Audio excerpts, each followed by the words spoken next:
कैसे हैं आप सब। मैं आशा करता हूँ आप लोग बहुत ही अच्छे होंगे और मेरा पिछला भी लेक्चर आपको काफ़ी अच्छा लगा होगा। और पिछले लेक्चर में हम लोग स्टार्ट किए थे एक्सरसाइज 6.4 और एक्सरसाइज 6.4 में हम लोग क्वेश्चन नंबर 1-2 देख लिए थे। आज हम लोग क्वेश्चन नंबर 3 करना है। तो एक बार रिवीजन करा दें कि हम लोग जो एक्सरसाइज 6.4 है हम लोग उसके सारे क्वेश्चन को हम लोग किस बेसिस पर कर रहे हैं। तो जो आपका थ्योरम था 6.6 उसी थ्योरम के बेसिस पर सारे क्वेश्चन होगा और काफ़ी ज़्यादा इंपॉर्टेंट है। और वैसे भी 6.6 थ्योरम क्या कहता है, तो कहता है कि यदि दो त्रिभुज समरूप है तो उनका जो क्षेत्रफल का अनुपात होगा उन दोनों त्रिभुज के जो संगत भुजाएं होंगे उनके वर्गों के मैंने उनके भुजाओं के अनुपात के वर्गों का क्या होगा, बराबर होगा। यही था आपका। तो यहीं से उसी के बेसिस पर हम लोग सारे के सारे क्वेश्चन कर रहे हैं, इसे करेंगे। तो आइए देखते हैं तीसरा नंबर क्वेश्चन क्या कहता है। तीसरा नंबर क्वेश्चन को राइट डाउन करते हैं। यहाँ पर देख सकते हैं चित्र 6.44 में एक ही आधार पर BC एक आधार ले लिया है, याद रखिएगा। ये BC एक ही आधार पर, यहाँ पर BC एक आधार है, ठीक। एक ही आधार पर दो त्रिभुज, मैंने एक ही आधार पर BC जो आधार है, आधार मैंने क्या सबसे नीचे वाला पार्ट आधार पता ही है। BC आधार पर दो त्रिभुज ABC और DBC बने हैं। दो त्रिभुज, ये वाला त्रिभुज और नीचे वाला त्रिभुज बना है ABC और DBC। इसी आधार पर बने, आप देख रहे हैं एक ही आधार है, ठीक। तो बने हैं यदि AD और BC O बिंदु पर प्रतिच्छेद करता है। बोला कि BC जो है O बिंदु पर, AD जो है BC को O बिंदु पर प्रतिच्छेद करता है, तो यहाँ पर O इसका नाम दे दिए है, ठीक। बोला कि AD जो है AD को BC क्या है, O बिंदु पर प्रतिच्छेद कर रहा है, इसका नाम दे दिए। प्रतिच्छेद करता है तो सिद्ध कीजिए कि एरिया ऑफ त्रिभुज ABC, एरिया ऑफ त्रिभुज DBC बराबर होगा AO बटा DO। एरिया ऑफ त्रिभुज ABC बटा एरिया ऑफ त्रिभुज DBC जो होगा AO बटा DO चाहे OD के बराबर होगा। ये हमको सिद्ध करना है। तो आपको दिमाग में ये रखना है कि AO बटा DO आएगा कैसे, आखिर में AO बटा DO आएगा कैसे। तो चलिए इसको मैं मिटाता हूँ। और इसमें एक कंडीशन आपको दिया है क्या, कि जो आधार है एक ही आधार है, याद रखिएगा। इनमें जो आधार है एक ही आधार है, वो आधार क्या है आपका BC। तो इसमें अगर कुछ भी करना चाहते हैं तो उसी के आधार पर BC जो इसी आधार से हम लोग बेसिस से इसको हल कर सकते हैं। अगर वैसे भी आप कुछ भी कर कीजिएगा तो आपका AO बटा DO नहीं आएगा। अगर एरिया त्रिभुज ABC और एरिया त्रिभुज DBC में चलेंगे तो डायरेक्ट अगर चलेंगे तो हमको AO बटा DO कभी नहीं मिलेगा। समझ में आ रहा ना। तो चलिए हम लोग क्या करते हैं कि आपको पता है कि जो BC है ये दोनों त्रिभुज का क्या है, आधार है। तो इसी आधार पर एक क्या करते हैं, लंब डाल देते हैं। आधार पर क्या करते हैं, लंब डाल देते हैं। चलिए लंब डाल देते हैं। A से हमने यहाँ एक लंब डाल दिया और यहाँ से D से हमने एक यहाँ लंब डाल दिया, ठीक। दोनों पर लंब डाल दिए, आप देख सकते हैं। इसको डॉट डॉट से डिनोट कर दिया। और यहाँ पर जानते हैं कि लंब बनता है, डालते हैं तो किसी भी त्रिभुज में वहाँ पर जो त्रिभुज होता है आधार पर 90 डिग्री कोण बनता है, ठीक। और इसका नाम दे सकते हैं आप क्या, E, और इसका नाम दे सकते हैं आप क्या, F। हो गया। अब चलिए, अब सबसे पहले कि लंब डाल दिए, उससे पहले कि त्रिभुज के बारे में दिया हुआ में जो भी है लिख देते हैं।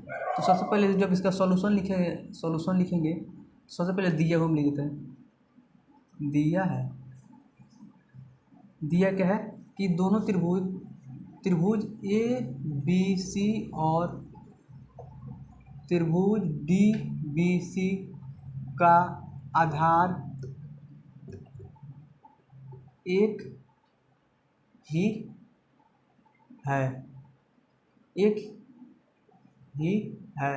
वो क्या है आपका BC, एक ही है, वो क्या आपका BC। यही पॉइंट आपको दिया है, ठीक। ये हो गया।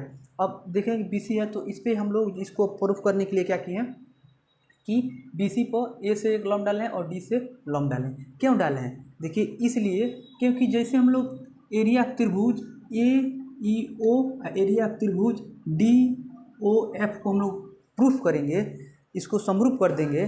समझिए, देखिए AEO एरिया ऑफ त्रिभुज AEO और एरिया ऑफ त्रिभुज ABO एरिया ऑफ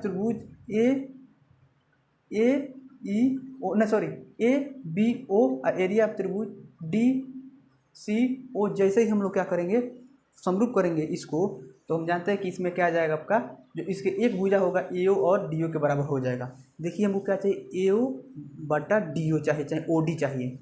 तो जब तक हम अगर ए वाला त्रिभुज ए बी ओ और डी ओ सी त्रिभुज जब तक समरूप नहीं करेंगे तब तक हमको ए ओ बटा डी ओ हमको नहीं मिलेगा। देखिए ए बी ओ और डी सी ओ को जैसे समरूप करेंगे तो क्या होता है, जब कोई भी दो त्रिभुज समरूप हो जाता है तो उनका जो संगत भुजाएं क्या होती है, आपस में क्या होती है, बराबर होती है। तो उनको संगत भुजाओं का अनुपात आपस में बराबर हो जाएगा। तो आप देख रहे हैं कि इसका जो है ए बी भी है, इसमें भी है, इसमें क्या है आपका डी, दोनों त्रिभुज में एक एक आपका संगत भुजा मिलेगा। इसको बराबर कर देंगे तो हमारा यहाँ से ये आ सकता है। चलिए हम लोग इसको करते हैं। तो चलिए यहाँ से करते हैं। तो यहाँ पर सबसे पहले रचना में लिख लेते हैं। रचना में हम लोग किया है, रचना क्या किया है, लिख देंगे बी सी पर ए से लंब डाला, बी सी पर ए से लंब डाला तथा डी से भी बी सी पर लंब डाला। ये हमारा हो गया। जब लंब डाले तो अब इस वाले त्रिभुज में चलेंगे तो यहाँ पर क्या होगा, लंब हो गया। अब इसी त्रिभुज में चलेंगे और इस दोनों त्रिभुज क्या करेंगे, हम लोग समरूप कर देंगे। क्या करेंगे, इसी त्रिभुज में चलते हैं और इस दोनों त्रिभुज क्या करते हैं, समरूप कर देते हैं। तो आप देख रहे हैं कि आप जिस त्रिभुज में चलना चाहते हैं उस त्रिभुज में आप क्लियर आराम से चल सकते हैं। तो चलिए इसको क्या करते हैं कि देखिए सबसे पहले क्वेश्चन को देखना है कि हमको करना क्या है, लाना क्या है, सिद्ध क्या करना है। तो आप देख रहे हैं कि एरिया ऑफ त्रिभुज ए बी सी बटा एरिया ऑफ त्रिभुज डी बी सी जो है ए ओ बटा डी ओ के बराबर है। ठीक, ये हमको सिद्ध करना है और हमको यही चाहिए। तो ये कहाँ से आ सकता है, ए ओ बटा डी ओ कहाँ से आ सकता है, तो इसी को हम लोग तो सबसे पहले यहाँ पे यह भी लिख दीजिए कि सिद्ध क्या करना है, सिद्ध करना है। सिद्ध क्या करना है हमको, एरिया ऑफ त्रिभुज ए बी सी बटा एरिया ऑफ त्रिभुज डी बी सी बराबर क्या करना है, ए ओ बटा डी ओ। ये हमको सिद्ध करना है, यही हमको चाहिए। यही फंडा होता है कि हमको कहाँ से लाते हैं और हम आसानी से किसी भी तरीके से अगर ये ला देते हैं तो हम कर लेंगे। तो आपको देखने को मिल रहा है कि अगर ए ई ओ और ए बी ओ त्रिभुज और चाहे चलिए इसी को लीजिए ए ई ओ त्रिभुज डी एफ ओ को जब हम लोग समरूप कर देंगे तो ये दोनों त्रिभुज क्या हो जाएंगे, आपस में समरूप हो जाएंगे, इनके संगत हो जाएगा, आपस में क्या हो जाएगा, समरूप हो जाएगा। चलिए इसको देते हैं। तो लिखते हैं चूँकि त्रिभुज ए ई ओ तथा त्रिभुज डी एफ ओ में क्या लिखे हैं, त्रिभुज ए ई ओ तथा त्रिभुज डी एफ ओ में इसमें जब चलेंगे तो आप इसमें जब चल रहे हैं तो जिस त्रिभुज में चलते हैं तो उसको समरूप करने के सोचते हैं। चलिए क्योंकि आपको देखने को क्या मिला, कोण जो ई है वह कोण एफ के बराबर है। कैसे, तो 90 डिग्री के एंगल बन रहा है। आप देखेंगे ए, देखिए ये त्रिभुज है ए ई ओ, दूसरा त्रिभुज क्या है डी एफ ओ, दोनों में ई जो है और एफ जो दोनों त्रिभुज में क्या है 90 डिग्री कोण बना रहा है। तो यहाँ पर उससे बराबर कर दिए। ठीक, अब यहाँ पर देख रहे हैं कि जो ओ है दोनों त्रिभुज में आ रहा है और आपसे बताया था कि जब दो त्रिभुज एक ही शीर्ष पर सटा होगा, एक मैंने शीर्ष पर सटा होगा तो वहाँ पर जो भी बिंदु होगा वो उसको क्या बोलते हैं, शीर्षाभिमुख कोण बोलते हैं। उसी बिंदु को बोलते हैं शीर्षाभिमुख कोण। चलिए आप देख रहे हैं कि ये वाला कोण जो होगा, ये वाला कोण इस वाले कोण के बराबर हो जाएगा और इसका नाम क्या है ओ, और ओ क्या हो जाएगा यहाँ पर शीर्षाभिमुख कोण। यहाँ पर लिखेंगे कोण ओ बराबर कोण ओ, क्यों भाई शीर्षाभिमुख कोण है। तो यहाँ पर कोण ओ नहीं लिखकर लिखेंगे त्रिभुज ए कोण ए ओ ई, यहाँ पर ये भी लिख सकते हैं बड़ा सा ओ बराबर ओ लिखने में दिक्कत आपको ऐसी कन्फ्यूजन होगा तो इसको ले लें, कोण ए ओ ई बराबर कोण डी ओ एफ बराबर क्या लिख देंगे, यहाँ पर बराबर कैसे, तो यहाँ पर लिख देंगे शीर्षाभिमुख कोण, शीर्षाभिमुख कोण, भिमुख कोण, शीर्षाभिमुख कोण कैसे हो गया, शीर्षाभिमुख कोण। अब आप देख रहे हैं कि ए से त्रिभुज ए ई ओ समरूप हो गया त्रिभुज डी एफ ओ, हुआ कि नहीं। देख रहे हैं दो कोण क्या हो गया, इस दोनों त्रिभुज में दो कोण को क्या किया, बराबर कर दिया। जब दो कोण बराबर हो गया तो ये दोनों त्रिभुज क्या हो गया, समरूप हो गया। और जब ये दोनों त्रिभुज समरूप हो गया तो आप जानते हैं कि इनके किसी भी हम लोग भुजा को एक अनुपात में कर सकते हैं। तो चलिए वही करते हैं। इसको मान लेंगे इक्वेशन 1 मान सकते हैं, और यहाँ पे लिखते हैं इक्वेशन 1 से, माने समीकरण 1 से। इक्वेशन 1 से जब चलेंगे तो इक्वेशन जैसे 1 से चलेंगे तो आपको देख रहे हैं कि ये दोनों त्रिभुज क्या है, समरूप है, तो इनका संगत भुजाओं का अनुपात एक ही अनुपात में होगा, तो इनके संगत भुजाओं का अनुपात को मिला देते हैं। तो यहाँ पर क्या हो जाएगा, ए ई जो होगा ये दोनों जो होगा डी एफ के बराबर अनुपात में होगा। अब देखिए ई ओ जो होगा, ई ओ जो होगा वो किसके बराबर होगा, एफ ओ के बराबर होगा, एफ ओ के बराबर होगा। और यहाँ पर ए ओ जो होगा वो डी ओ के बराबर हो जाएगा, ए ओ बराबर डी ओ, यहाँ पर ये इसके बराबर हो गया। अब ये जब इसके बराबर हो गया, अब चलिए अब जानते हैं कि ये इसके बराबर, ये त्रिभुज, ये वाला त्रिभुज इसके त्रिभुज के समरूप कर दिए, और यहाँ से हमको ये मिल रहा है। इसका इक्वेशन हम लोग समीकरण क्या दे देंगे, 2। अब हमको सीध वैसे क्या करना है कि एरिया ऑफ त्रिभुज ए बी सी और एरिया ऑफ त्रिभुज डी बी सी, ये हमको सिद्ध करना है। तो आप देख रहे हैं कि दोनों में आपको क्या चाहिए, हमको ए ओ बटा डी ओ चाहिए, ए ओ बटा डी ओ चाहिए। तो यहाँ सब क्या कर सकते हैं, यहाँ से जब चलेंगे, अब देखिए चूँकि एरिया ऑफ त्रिभुज ए बी सी बटा एरिया ऑफ त्रिभुज डी बी सी नहीं था, बस सिंपल था। अब जब जानते हैं कि एरिया ऑफ त्रिभुज ए बी सी माने क्षेत्रफल पूछ रहा है, माने त्रिभुज ए बी सी का क्षेत्रफल क्या होता है, तो क्या होता है, फॉर्मूला क्या होता है, आप लोग जानते हैं 1/2 गुणे आधार गुणे शीर्षलम।